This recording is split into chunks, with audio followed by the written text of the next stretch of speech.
Coming at you live, coming at you live.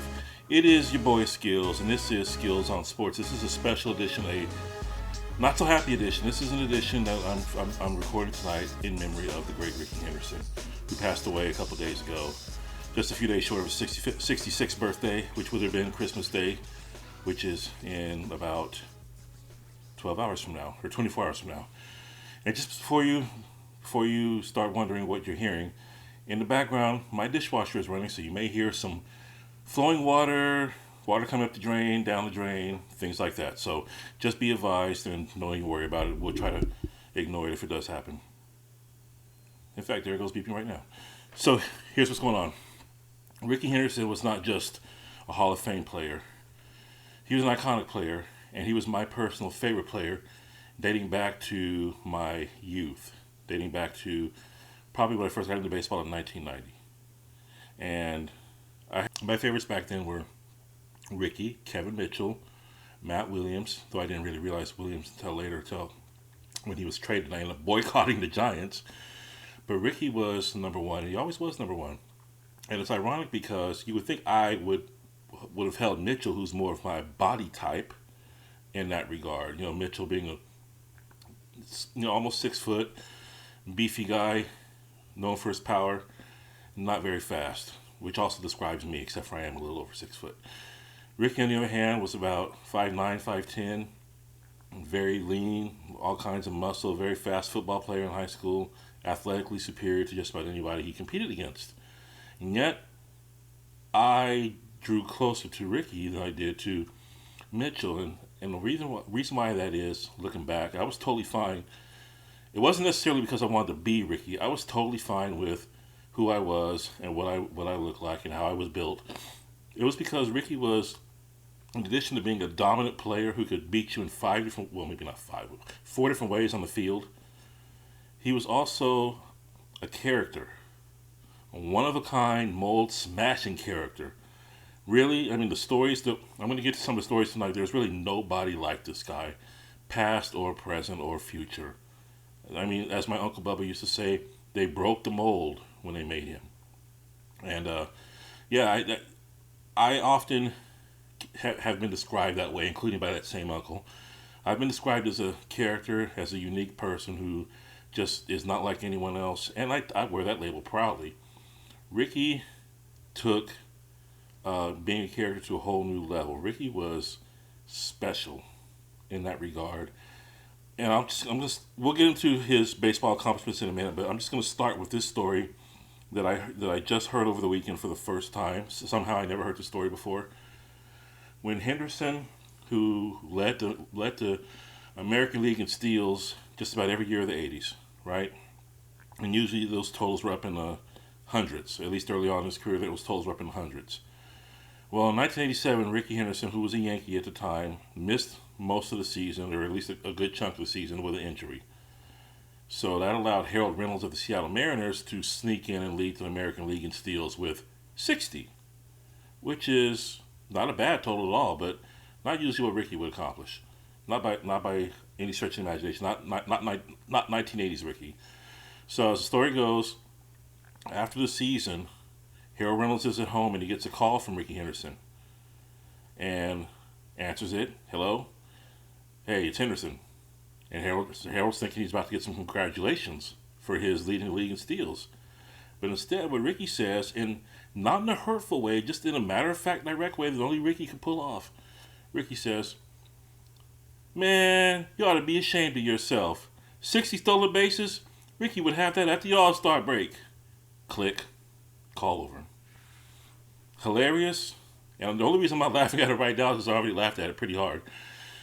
That's just, we're going to get into some other things like that as we go. Rickey Henderson was born in Chicago, grew up in the Bay Area here, right here in the Bay Area, in San Francisco Bay Area, in Oakland, played for Oakland 4 different times, ended up playing for 9 different major league teams. And as you may recall, if you're a baseball fan, you remember that when his career finally did end in 2003, it didn't end because he wanted it to. He was ready to keep playing. Rickey thought he could go on years after he did, but the truth is his bat had, his bat wasn't what it used to be. He could still draw a walk. He could still run a little bit. But at 45 years old, he just wasn't going to be the same impact player he had been. And Major Leagues eventually just were like, okay, Rick, you've had your day. We're going to go with some younger guys. And Ricky went on to play in the independent leagues for a little while. I think he lasted. He was close to 50 in the independent leagues, if I remember correctly. You'd think I would look this kind of thing up, but I didn't. The reason why we're not, the reason why 2 days later I'm bringing up this topic and filming this show instead of on the day that it happened, or at least the day after Ricky's death was announced. It was announced Saturday. The reason why is because I know for a fact that I could not have gotten through a weekend show without some emotions coming out, without cutting some onions. And I don't want to cut onions on this camera. I don't. This show is meant to make you laugh, meant to make you happy, meant to make you learn. So we'll say that emotional stuff for, hopefully there's nothing really that I have to cover that brings emotion. Willie Mays did a little bit earlier this year. That was enough in and of itself. But I want to laugh tonight. I want to laugh. I want to teach tonight. Ricky, his death was announced to the public Saturday afternoon. Was when I first saw online mention on credible websites of his passing. The first any mention of his passing had been earlier that morning while I was on the YouTube chat of 95.7 The Game, and someone just randomly said, R.I.P. Ricky. And my first thought went to Ricky Smiley. I know Rickey Henderson. This is what Rickey Henderson, because the spelling Rckey. There's only two Rickies I know of off the top of my head. Maybe Ricky Green, the old NBA player, or Ricky Dudley, I guess the NFL player. Now that you mention it, but my first thought was not Rickey Henderson, because Rickey Henderson could not die. He couldn't be dead. He's too young. He's not even 66 years old. And his birthday's coming up, for Christ's sake, to be 66 years old. He's not going to die close to his birthday, is he? This is like one of those Kobe things. Remember when we all learned about Kobe Bryant's death? Just as big as icon in sports as Rickey Henderson. Maybe a little bit higher up, because of he's higher up in the sport that he played. And we did not believe, at least we did not want to believe. Well, let's put it this way: 50% of us didn't believe it. And the other 50% of us didn't want to believe that Kobe had passed away, especially not in a helicopter crash when he was only 41 years old, just getting his second career started in film. We didn't want to believe it. We failed to comprehend, even entertain the thought that something could have happened to one of the sport's greatest icons at that young age. It's hard enough to believe that, when Bill Russell passed I believe he was in his 90s when he passed. That was hard enough to comprehend. It was hard enough to comprehend when, most recently, Willie Mays, as I mentioned earlier this year, he passed away. And that was a little easier to comprehend, but it was still like a bit of disbelief, because you get to thinking they've been there for so long, they're gonna outlive us. They're gonna live forever, and we know that's not true. And we tell ourselves, still on some level, that they're always going to be there. There are icons, there are role models, there are heroes. They're the people that we watched all throughout our youth into our adulthood, as that's what Ricky was for me. And he was someone who, as a young man, I worshipped. So, of course, I wasn't, at first glance, I did not want to believe what I was being asked to believe, was that Rickey Henderson had passed away. And helping my disbelief and supporting my skepticism was the fact that MLB.com didn't show anything about it for many hours. ESPN.com did not show anything about it for many hours. The only credible website of the ones that I regularly log on to, would have been Sports Illustrated, had a report on Ricky's passing. And to this day, it's been 3 days now, there's been no mention of what killed him, how he died. Was it sudden? Did he have an illness? We don't even know if he was murdered or not. I would think they would have shared that part if that was true. But so far, it's just mysterious. And Ricky probably would have wanted it that way. I can see him as the kind of guy who would want to just keep things on the DL. Ricky just died. But not that it matters, because in any event, he's gone. And eventually, the news became official. I think it was Jeff Passan reported it. He's pretty credible. It was start to spread on Twitter, started to spread on Finally, ESPN put up something about it, and later on, I think towards the end of the night, MLB.com finally posted something about Rickey passing away. They all maybe they were all in disbelief. I know obviously you don't want to post something about that unless you know for a fact it's true. And then even once you know for a quote unquote fact that it's true, it's still hard to process and believe. Hall of Famer, Rickey Henderson, Hall of Fame player. He's a Hall of Famer's Hall of Famer. He's, as you know, I'm creating my Skillz plates of greatness to replace the Baseball Hall of Fame. And I have the upper plate, which is the high level, the top 15 of all time. And Rickey's going to rank probably in that top 15. I'd be surprised if I didn't end up putting him there. I'm not really done with it yet. We're still in the development phase.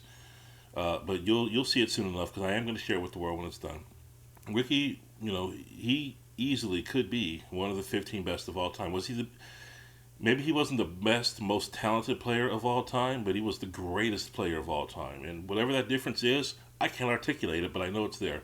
And you know how we know Rickey was the greatest? He told us he was the greatest when he stole that 939th base at the Oakland Coliseum in 1991, where he broke Lou Brock's record of stolen bases, career stolen bases, which has stood for, by that time, well over a decade.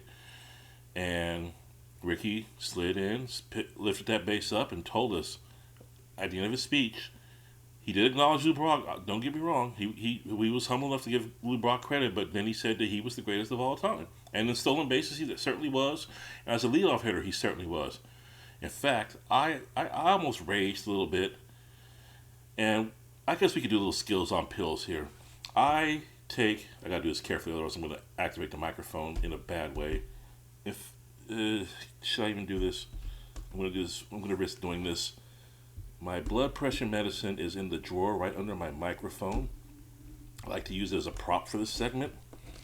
I take blood pressure medicine in part because the sports world and the people in it sometimes aggravate me and get my blood pressure high, and so I need to take these blood pressure pills to keep things all in working order. Skillz on pills.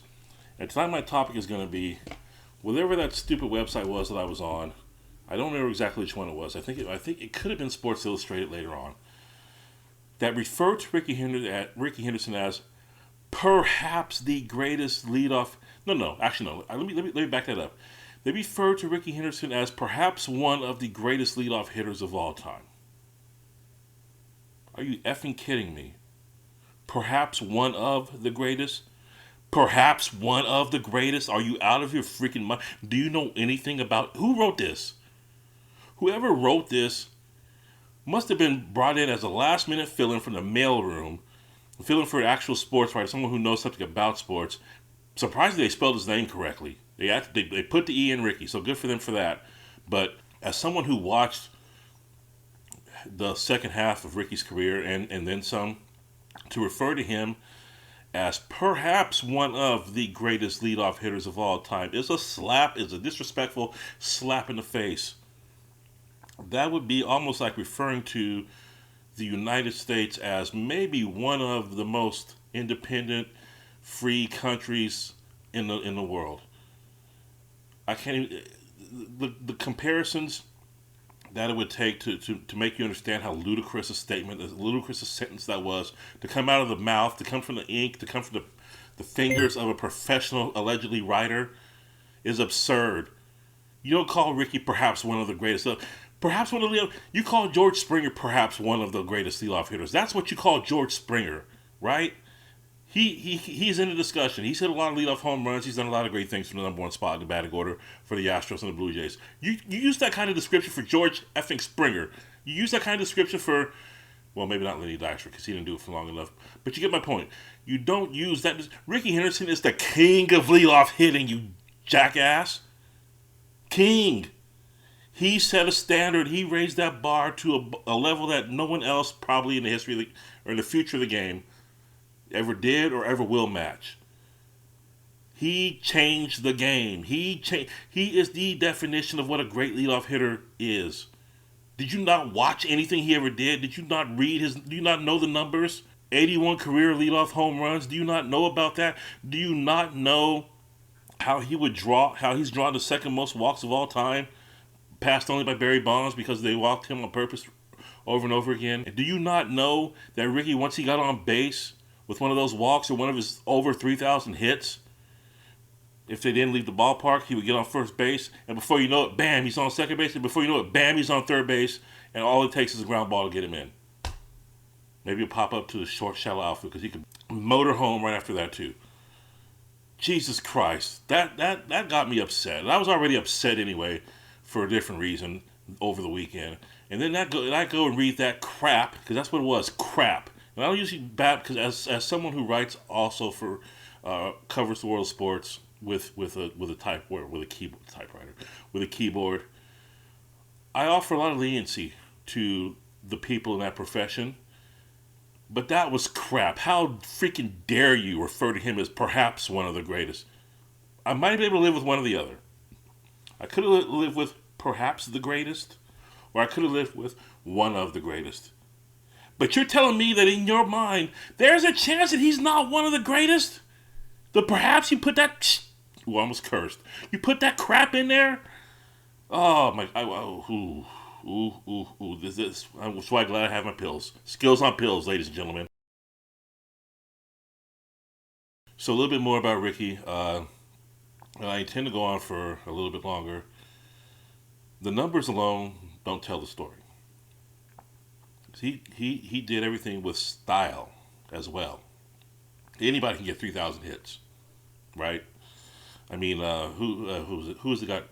Albert Pujols got 3,000 hits, and he did not. He had a share of flair and style, but nothing on Rickey. You didn't enjoy watching Pujols, his personality come out as he played the game of baseball. And granted, that's not to say Pujols was a dull guy. I'm just saying everybody compared to Rickey just about was dull. Maybe not King Griffey Jr., but just about everybody else was not on his level in terms of just sheer entertainment value. The way they could just... he's the guy you pay a ticket to watch. You buy a ticket to watch. You would pay money to watch Rickey be on the field. Maybe not even necessarily play. Just you'd watch him just warm up. You'd watch him just chill in the dugout with his buddies. He was that kind of character. Always just, hamming it up, with the snatch catching, wrong hand, right hand for snatch catching. Snatch catching, he turned the home run trot into, the bat flip into an art way before anybody else was doing it. Rickey was one of the first guys, if not the first guy to do the bat flip. And he didn't care. You throw it, I'm fine. He's still going to do it because Rickey's Rickey. He loved the game of baseball. He enjoyed being out there. He enjoyed being a showman. And more to the point, there wasn't many who were capable of doing what he could do. He backed everything up. He talked to you. He talked to the bat. He'd be out there running his mouth during an at bat, telling himself what to do, what not to do. Hey, stay back, Rickey. Stay back on the changeup, Rickey. Rickey, keep that front foot down, Rickey. Whatever. All kinds of conversation. The conversation he had with himself, I wish we could have recorded that. If he played today's era, he'd be mic'd up. We could hear all the stuff. I'm pretty sure it was worthy, like maybe Emmy worthy. The dialogue that he had with himself during plate appearances in between pitches. Wow, I mean, there was just no one like him, and it's rare in this day and age. Everything's so homogenized. It's rare to be that unique and to be that entertaining while being that unique. And a lot of guys who are that unique, a lot of guys who are entertaining and have flair are ridiculed for it and criticized for it. Even Rickey took his share of criticism. He was often called a hot dog because he liked to show off a little bit. And by a little bit, I mean a lot. But you can't. But who's this game for? This game is for the fans. You want to entertain the fans above all else. You want to get people in the ballpark. And when Rickey was on the A's, they were drawing $3 million a year, which is incomprehensible to think of now. Since under his current ownership, they did everything to keep fans away. But back when Rickey played for the A's, they were owned by the Haas family, at least the second time, and they did everything to keep people in the seats. There was no Mount Davis back then either, so the Coliseum was beautiful. It was still relatively young, still like only the A's moved there in '68, so it was only in its 25 year range during Rickey's second stint in Oakland, and even by his third, fourth stint, it was still pretty young. But by then, Mount Davis had been built, the views had been ruined, so people weren't coming out the way they used to. The team wasn't good anymore. Rickey was pretty much the last link to the old days. They did bring Canseco back for '97 briefly, but that didn't work out. McGuire was traded away in '97. He was the last guy standing there. And then he was traded to the Cardinals, of course, and by then the team was not very good, which is one reason why they got rid of McGuire. Probably the main reason to turn him into prospects, none of which did much of anything in the major leagues. Hashtag TJ Matthews. Rickey ended up coming back to the A's. Well, he started his career with the A's, of course, in '79. Played after the '84 season when he was traded to the Yankees. Played there until mid '89 when they reacquired him for the pennant stretch run as a successful trade deadline acquisition. He boosted them to the World Series. He was the MVP of the championship series, if memory serves, and Dave Stewart was the MVP of the World Series, if memory serves. So, and speaking of Dave Stewart, oh my gosh, the onions. That's when the onions started to flow. Was when I was on Twitter, and I happened to follow Dave Stewart on Twitter, and the photos he posted of him and his longtime buddy Rickey. Played together in Toronto, played together in Oakland, knew each other, as young people, stayed friends all the way till the Oakland A's final game in September when they were both at the ballpark together, laughing it up, yucking it up on the pitcher's mound all these years later. And Dave Stewart posted a number of pictures of him and Rickey from various stages of their friendship, of their life, and it's just, you could tell he was hurting. And the fact that he was hurting made me hurt. I don't know if they were best friends, but they were still lifelong friends. And I've had friends I've had for 30 plus years of my life, who if they were to go, if I were to outlive them, it would break me. It would break me. I'd be inconsolable. And that has to be what Dave Stewart's feeling right now. Had to be what he felt when he was posting those photos. And I had to stop looking at him because the onions were everywhere. The onions weren't just being cut; they were being massacred for a few minutes there, and I don't like to do that kind of thing. No one wants to watch me do that kind of thing. So, getting back to my where the point I was making, that was Rickey's second stint with the A's, was from mid '89 to mid '93, when he was traded to the Toronto Blue Jays and helped them win the second, or his personal second World Series ring, their second in a row. And you may or may not know this, Rickey didn't have a great batting average with the Blue Jays that year, but he was on base. I think he had walked against Mitch Williams in that ninth inning of Game 6 when Joe Carter hit the walk-off 3-run home run, one of the most famous home runs in history. Rickey was on base for that. He was one of the runners who scored. He was the first runner who scored. I do not remember who the second runner was, but I know Rickey was one of them. And a lot of people forget that because, all eyes were on Joe Carter, as rightfully so, because he did something that hasn't been done since. And had only been done, once before? Or actually, no. What is that? No, he was the first to win the World Series with a walk-off home run. There's been walk-off hits, like Luis Gonzalez had a walk-off hit in the World Series. But yeah, Rickey stayed in Toronto for that year, reunited with Dave Stewart in Toronto for the end of the '93 season, and then in '94 he goes back to the A's, who got Steve Carsey in that trade, and he was a semi-decent pitcher for them for a while when he was healthy, but he really didn't blossom until he left the A's and became a relief pitcher, but that's another story. So Rickey comes back to Oakland, plays '94, '95 in Oakland. The team doesn't really have a lot of talent left at this point, at least not in its prime. Eckersley's still there, McGuire's still there. Who else from the old days is still there by that time? I think that's pretty much it. There's just those two guys that were still left. Steinbach was still there. And La Russa was still there, but by then they're all in their mid-30s. It just, the team was not in the right direction. So once again, Rickey left, and this time he goes to the Padres, his first time in the National League. He's with the Padres in '96, '97. They traded him to the Angels at the end of '97, towards the end of the '97 season. And this is where, and I hope Topps does something to rectify this. The Topps Baseball Card Company did not issue Rickey Henderson a base card for some reason in this 1998 set. The only card of Rickey featured in that '98 set was an insert. So if you want a Topps card of Rickey with the Angels, that's the only way that I know of that you can get one. This one insert card of him with the Angels that year. And I don't think I have it. If I do have it, I've forgotten about it. But we're going to show you some Rickey cards in a little bit. So Rickey plays out that year, goes back to the A's for one more year in 1998. And by 1998, he is 40. At least he's approaching 40. He turns 40 on that Christmas. And he leads the American League in stolen bases yet again. That's got to be like the 10th time he's done it or something like that. He's long since broken the record, which that happened in 1991.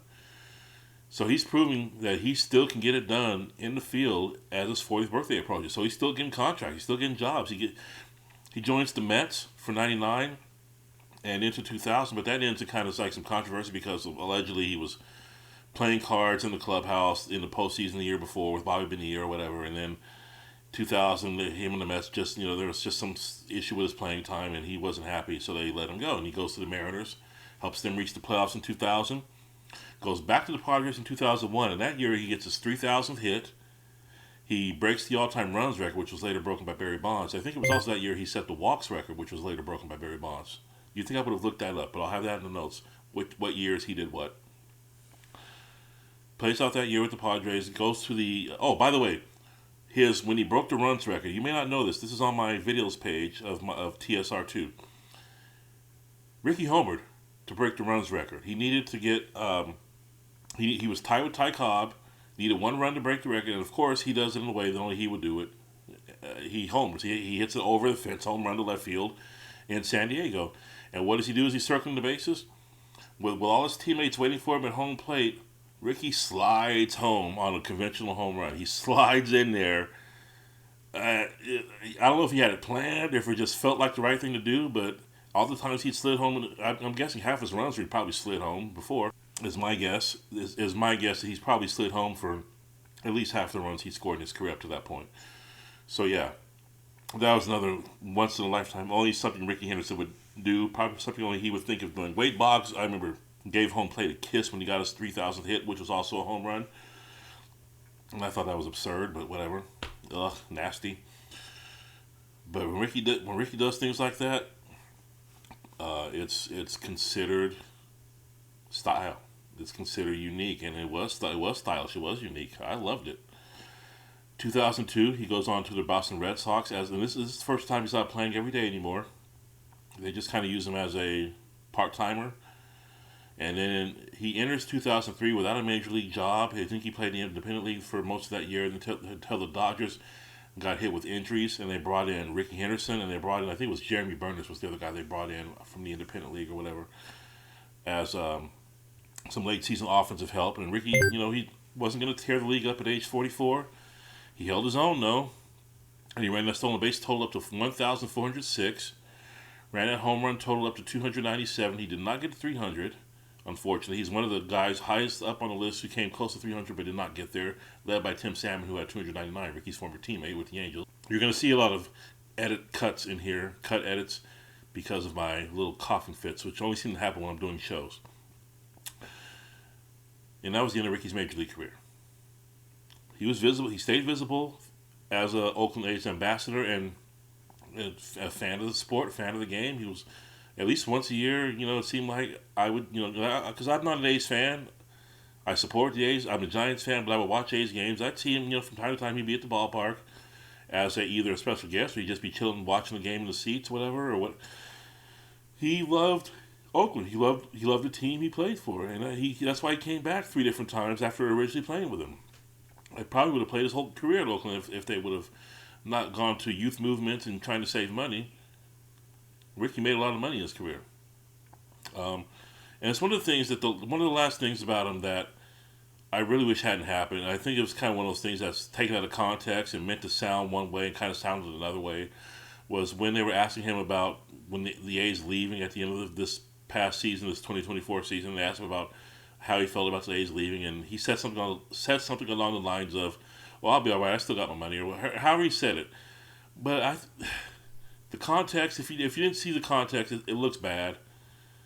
I choose to believe he didn't mean it the way it looked. We'll never know for sure. And unfortunately, I never got to meet him. I would have asked him about that if I ever got to meet him, in a tactful way, of course. I was fortunate enough to meet Dave Stewart twice. Unfortunately, I never did get the chance to meet Rickey. Rickey was not out in the community the way Dave Stewart was and is. That's fine. I'm not holding that against him. It just would, Root Beer Float Day or something like that. It would have been nice to see Rickey turn up. I think he was in one of the Root Beer Float Days I attended, but the line for meeting him would have been absurdly too long to stand in. I wasn't going to stand behind 48 people to meet Rickey. Even though if I had known that he was going to pass away so soon, maybe I would have stood behind those 48 people instead of meeting, no disrespect, but Adam Rosales a player I like, but is not among my favorites of all time. How much did I love Rickey? I have and still have an album of his cards, which was for a long time named Rickey, the Rickey album, until I decided to expand and put other players in there like Mitchell and Williams and whatnot. And these are just a few. I'm going to show you a few, just to show you that I'm not full of crap. These are some of my Rickey card collection. Hopefully, let's see if we can bring the camera down a little bit and get a better view there. Yeah, see, there's pages full of some Don Russ. There's some Pepsi Rickey cards I got way back when I was a kid. Still have them. There's like 20 pages of just Rickey cards here. There's some Fleer. There's some more Don Russ, Rickey with the Yankees. There's him holding up the base he stole when he broke the record. And more, and well, you get the gist of it. There's some pretty cool cards in here, including his I think it's the 1981 Topps card where he's just kind of like, it's just his head with no hat. And that card ended up being like worth a fortune because he was just the hottest player in the game that year. That rookie card, or mint condition, that card ended up being like worth a ton of money. And we're gonna end up having to cut this broadcast short because my throat will not stop itching and it's getting on my nerves. I'm gonna have to edit all these coughs out. But here's what I want to say, just in closing. If you're lucky enough to have a player you worship, and maybe not even worship, but just one that you're very fond of, or someone you really, really, really like, and the opportunity presents itself for you to meet that player, do it. Whatever you have to do. If you have to take off work, take off school, if you have to break out of jail, if you have to dig your way out of a cave, do whatever it takes to meet that player. Don't be like me and come up with excuses not to. Because that player may or may not be around by the time you get off your ass and are ready to go actually do it. Well, I'll regret that forever, that I never got to actually break bread, shake hands, make eye contact, communicate with one of my great baseball sports heroes of my youth into my adulthood. Somebody I really respected and liked and admired a lot. It's an awful tragedy. There's something, I can't articulate what it is, but there's something, some sort of meaning behind Rickey passing away so soon after Oakland loses its team, its baseball team. It's bad enough Oakland lost the team, now lost one of the greatest connections to that team, way too young. It's really like, how many blows do you expect that city to take? We're already talking about the high crime and losing the Warriors and losing the Raiders a few years ago, and all the businesses that have been fleeing out of Oakland, and all the way people are being forced to. You can't even have lunch if you work at the Kaiser Building. You're not even supposed to have lunch out in public because the crime rate's too risky. You're supposed to stay indoors. At least that's what they wanted you to do at one point. I don't know how that turned out. And it shouldn't be like that. No city should be like that. And Oakland is not completely terrible the way it's portrayed.